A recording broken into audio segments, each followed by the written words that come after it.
course I'm not. Good morning, good afternoon. No, of course it isn't.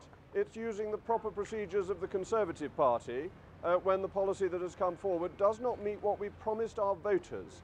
The Conservative Party referendum, on which almost all Conservative MPs stood, said specifically that we would leave the customs union. It did not have any small print saying, oh, unless we decide to have a backstop that is a permanent customs union that is harder to leave than leaving the European Union under Article 50. This sounds and looks like a coup. I think a coup is when you use illegitimate procedures to try and overturn somebody who is in office. This is working through the procedures of the Conservative Party. It is therefore entirely constitutional, and dare I say to Newsnight, coup is the wrong word.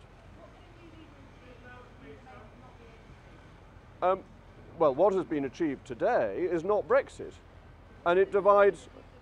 Well, the law to leave has already been passed.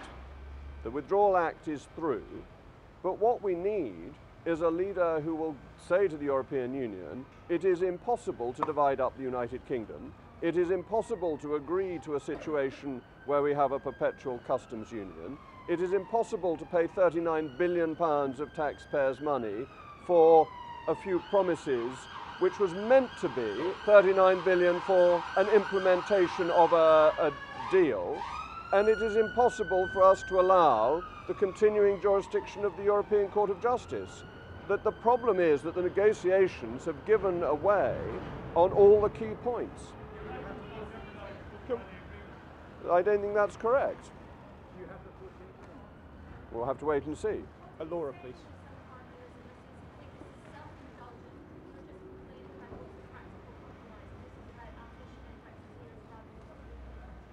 Well, it's nothing to do with ambition of Brexiteers. It is about ambition for Brexit and the country. Leaving the European Union is the most fantastic opportunity for the United Kingdom. It means we can have the opportunity of setting lower tariffs, cheaper food, clothing and footwear, helping the least well off in our society the most. This opportunity is being thrown away. If you look at the deal, our tariffs will be set by the European Union, and it would be illegal for us to offer lower tariffs. This is not Brexit. This is a failure of government policy. It needs to be rejected. This is nothing to do with personal ambition. Jacob, would you make a better leader than Theresa May? Ms. Ginsberg is speaking. Laura, no, we'll move. Sorry. Well, the deal risks Brexit because it's not a proper Brexit, and the Withdrawal Act is in place, and therefore the law is already there for us to leave. But we've got a question from a gentleman from the Times. Would you make a better leader than Theresa May? I'm not offering my name as leader. This is nothing to do. This is nothing to do with me. This is about not having confidence in the current leader and believing that the deal simply does not work. Hang on, Andy Bell, please.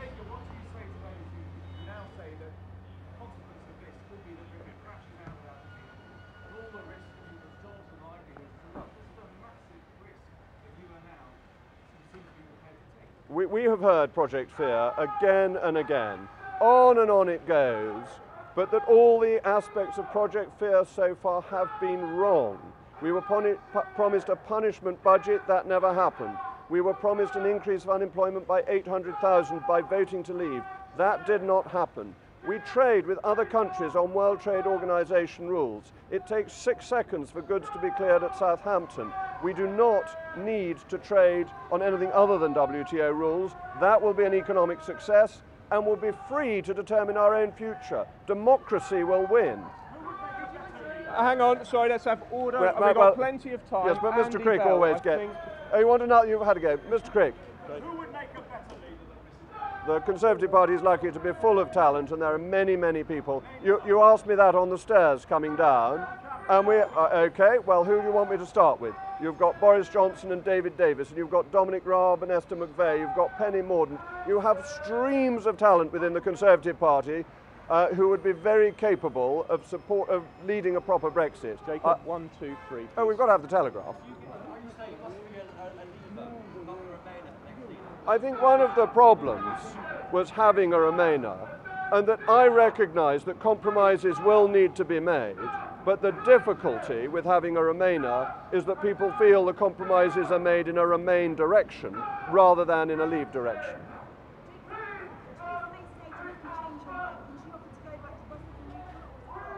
Oh, it's too late.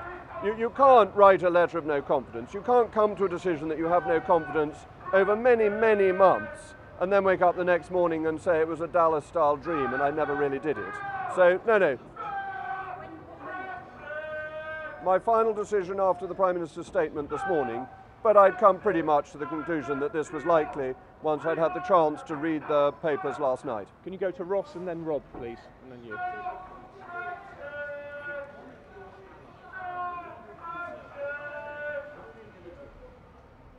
Well, the first thing to do is to go back to Brussels and say, look, the option now is that we leave under the laws that we have already passed without any deal at all. And that therefore we will move straight to World Trade Organization terms, we will be a third country, and we will operate on that basis, the basis with which we operate with the rest of the world. Bear in mind, only 7% of the world's population lives in the European Union, so our dealings with the rest of the world are very important. But I think it would be sensible to make a generous offer to the EU, a generous offer on EU nationals' rights in this country, on money for a transition implementation period. So I think there are things that could be offered and it would be wise to offer. Rob, please. So to follow up on that, why is the EU going to give you a deal, or whoever your new leader is, a deal that they wouldn't give to Theresa May, that they wouldn't give to Dominic Raab, they wouldn't give to David Davis? Well, I don't think Dominic Raab and David Davis had much say in this. I think we know full well that it they was were out-negotiated by the person. It was being run by Downing Street. We know that very clearly, and you will remember the machinery of government written ministerial statement that was put out in July that made it quite clear the negotiations were being run from Downing Street in the Cabinet Office. So they weren't in charge of them. We didn't ask for the right things, and we asked for this customs union backstop. The British government asked to tie us into this ridiculous customs union backstop. If you can, speak up just a little bit. This gentleman, Jacob, would it be a sign of a lack of support for your position if 48 letters haven't been sent to Graham Brady by the end of today? Not by the end of today, but yes, if nobody else follows, if you lead people and everybody hides in a cupboard, that would not be a great position to be in. That is obviously true. I think the letters will go in, but I'm not giving a time frame. Gentleman here, please. Yep. Who do you think should be the next Brexit secretary? I don't think there's much point in a Brexit secretary when it's all being run from Downing Street.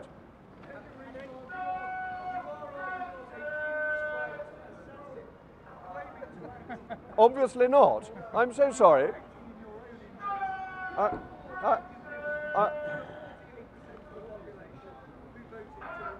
Well.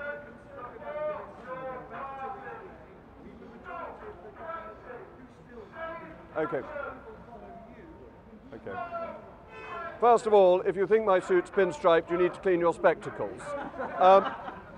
Secondly, we are a democracy. And that's why these splendid people can shout away, because we believe in the right of free protest. And that chap's a great man. He was up at Birmingham and he's everywhere. And that's what democracy is about. You make your case, and then you have the vote and you accept the result. Many, many people of the 48%, as shown by opinion polls, accept the result even though they did not like it. And that's the nobility of our democracy, and that what we have voted for should be implemented, and the Prime Minister is not doing that, and that is why I have no confidence. Jacob, can you look straight at Chris? We're going to get a photo there. Okay. Yeah.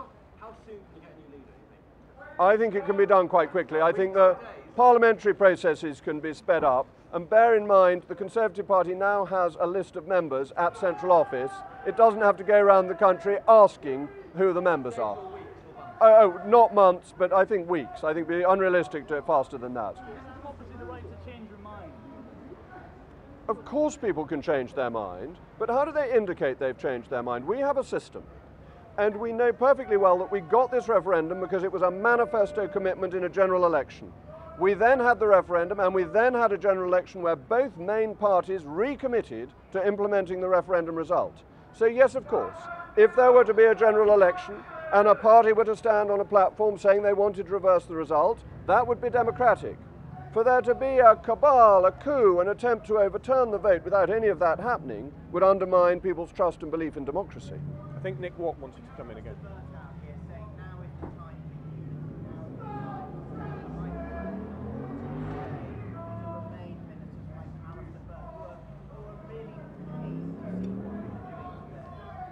People always call for unity when the policy that they're following is wrong. It's the standard patter of Conservatives when they note that there is failure in the air. Are we done? So, ladies and gentlemen, thank you very much. I think what we'll do is just step forward for a couple of questions. Photos? Well, it would show a very large number of people. Would you fall in behind the Prime Minister? No, because You wouldn't accept it. So, guys, can we continue? It's the second Jacob.